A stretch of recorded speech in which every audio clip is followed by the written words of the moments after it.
Breast cancer ఇవాళ ఆధునిక మహిళల్ని అంతులేని భయానికి గురిచేస్తోంది. రొమ్ముల్లో ఏ కాస్త గట్టిగా తగిలినా, కణితల్లాంటిది కనిపించినా అది క్యాన్సరేమోనన్న భయం చాలా మందిని వెంటాడుతోంది. నిజానికి రొమ్ముల్లో కనిపించే గడ్డల్లో చాలా వరకు క్యాన్సర్ కానివే ఎక్కువగా ఉంటాయి.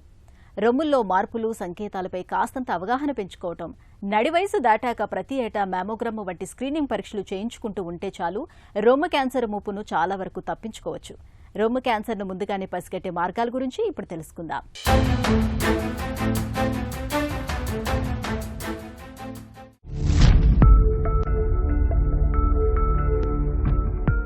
ఆధునిక మహిళ పాలిట అతిపెద్ద భయంగా పరిణమించిన రొమ్ము క్యాన్సర్ను ముందుగానే పసిగట్టడం పెద్ద కష్టమైన పనేమీ కాదు. అయితే ఇందుకు మనకు కావలసిందల్లా రొమ్ములపై అవగాహన పెంచుకుని వాటిని తరచూ పరీక్షించుకుంటూ ఉండటమే. చేతి పరీక్ష.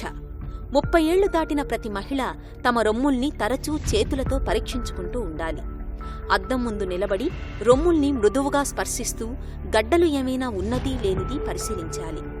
రొమ్ముల పరిమాణంలో తేడాలు గాని, ఏవైనా గడ్డలు గాని ఉన్నట్లు అనుమానం వచ్చినప్పుడు వెంటనే డాక్టర్ని సంప్రదించాలి. Clinical breast exam. Breast surgeon లేదా ప్రత్యేకంగా శిక్షణ పొందిన నర్సుల దగ్గరకు వెళితే వారు రొమ్ముల్ని క్షుణ్ణంగా పరిశీలించడం ద్వారా క్యాన్సర్ ఆనవాళ్లను పసిగడతారు. మ్యామోగ్రామ్. 30 ఏళ్ల తర్వాత ఏడాదికి కనీసం ఒకసారైనా మ్యామోగ్రామ్ పరీక్షను చేయించుకోవాలి.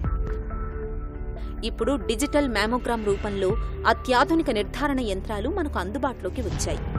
తరచూ మ్యామోగ్రామ్ చేయించుకుంటూ ఉంటే రొమ్ముల్లో క్యాన్సర్ బీజాలను చాలా వరకు తొలి దశలోనే గుర్తించవచ్చు.